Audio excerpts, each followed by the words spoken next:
kredītu nastas stress. Tātad pastāstīšu no savas pieredzes. Tātad arī man savā laikā jau iepriekšējos videos tur stāstīju par kredītiem, par visādām lietām, kā es esmu to mainījis, darbojies. Bet ir vēl dažas svarīgas tādas nianses, ko arī būtu jāņem vērā. Tad pirmais, tad, kad mums ir kredīti, milzīgi kredīti, kaut kādi maksājumi, mūsu tā kā iekšējais prāts, visas tās sajūtas ir laiku uz to stresu, kad bāc, man jānomaksā, tas man jānomaksā, tas man jānomaksā. Tad vienādi sakot, ir tāds cikls iestājas, un tas ir ļoti, ļoti bīstams cikls dēļ tā, ka mēs tajā mirklī reāli, es pieņemsim, iztukšoju savu enerģiju, pilnībā, vienkārši nonesu no sevi. Tad otrais ir jāstāsta, kāda ir kredīti. Ja? Tad, kad mums ir kaut kādi patēriņa kredīti, kuri neko nenes, nekādu peļņu, neko, tie ir vēl trakāki. Man bija tādi kredīti, kad es vienkārši biju iztērējis un nebija naudas, nebija ko pat parādīt. Ja? Tie visi ir nodzēsti un tā sajūta ir daudz mierīgāka. Un kā tas notiekās? Tajā mirklī, kad es domāju un stresoju par to kredītu, ka man tas ir viss jāmaksā, kad es nesaprotu tās lietas, mans prāts visu laiku koncentrējas tā kā uz tādu zudumu. Un tajā mirklī, kad es vienkārši vienā brīdī sapratu, ka tā vienkārši nevar darīt lietas dzīvē, kad ir jādara citādāk, es sāku fokusēties uz to, ko es varu cilvēkiem iedot no sevis, par ko viņi būtu gatavi maksāt man naudu. Tā kā manu pieredzi, zināšanas, atbildību un tā tālāk. Un tajā mirklī es vienkārši ļoti, ļoti sevi tā kā disciplinēju uz to, kad man ir, es fokusējos, tātad, es izdaru šādas lietas, šādas. Tad es sāku fokusēties uz klientu vajadzībām. Reāli uz cilvēku vajadzībām, un tiklīdz cilvēks sāk to darīt, viņam nevis tas stress aiziet uz to kredītu, bet tieši otrādi, viņam tāda radoša enerģija sākās, kad, vai, ko es vēl varu izdarīt, un tas ir tāds, baigi interesantais process, kad es, pieņemsim, gada laikā samainīju pa 180 grādiem visu savu stāvokli ar visām lietām, ja. Tāpēc apskaties lūdzu iepriekšējos video, ka ir arī jāmaksā kredīti, ir jādod katru mēnesi, jānomaksā piegādātājiem, ja tādi ir kredīti, ja. Bankām viss tāda, vienkārši sākt uz to tendēties, maksāt, un ļoti sākt disciplinēt sevi ar attiecīgiem pirkumiem. Jo mēs tik muļķīgi bieži vien izdarām tādas lietas emocionālas, kuras tiešām nav vajadzīgas, un tad mēs nesaprotam, kāpēc mums ir slikti. Un tad, kad cilvēks to sāk vienkārši sevi regulēt, tiešām sevi regulēt, disciplinēt, sākas tāds atvesļošanās process visam.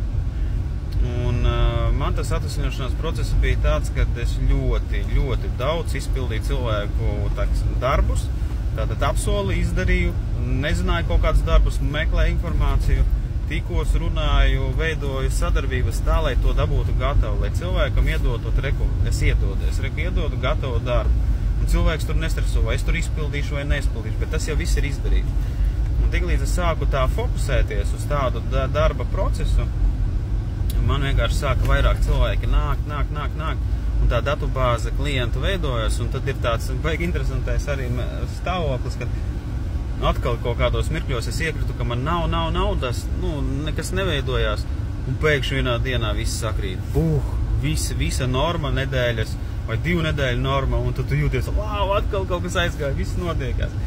Tāpēc šī darba kultūra ir ļoti, ļoti svarīga, tīpaši tajā laikā, kad ir kredīti. Ja cilvēks izpilda citu cilvēku vajadzības, viņš saražo, sataisa, piegādā, izveido, citi cilvēki uzreiz ir gatavi sadarboties, jo viņiem ar tevi būs tad mierīgi sadarboties, un viņš gribēs vēl uzticēt tos darbus. Tos es pārbaudīju uz sevis, tas jau ir tiešām kāds tāds zelta likums, ko es savā laikā nezināju, bet pateicoties vecākiem, to man ir iemācījuši. Ja? Un tie kredīti, viņi vienkārši sāks lēnām pazust, ja cilvēks koncentrēsies uz šo darba kultūru, darba procesu un atdos visu. Protams, tur ir tiešām vēl ir daudz citi zemteksti, tā neredzamā pasaule, kas ir saistīta ar attiecībām ar vecākiem, ar mammu, ar tēti, attiecībām ar vispār to vidi, kurā atrodas cilvēks. Tur ir ļoti daudz visādas lietas, bet ir tās redzamās puses, kuras tiešām jāsāk darīt, un cilvēks vienkārši, es pats to vienkārši sāku mainīt, un man tas sāka izdoties. Ja?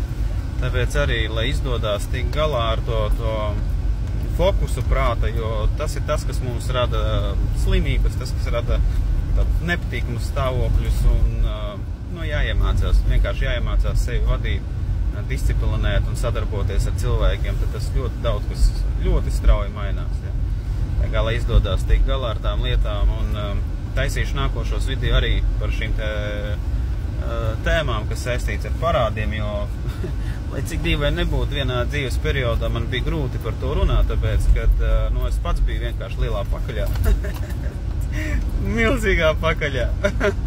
Nezināju, kā ar to visu tik galā, bet tad, kad jau tu izlien ārā nedaudz paskaties uz pasauli citādāk, tad tā sajūta ir daudz mierīgāk un foršāk. Tā kā, lai nāk mums visiem labklājība, lai nāk prātā skaidrība, un tad jau tiks ārā no jebkurām dzīves situācijām.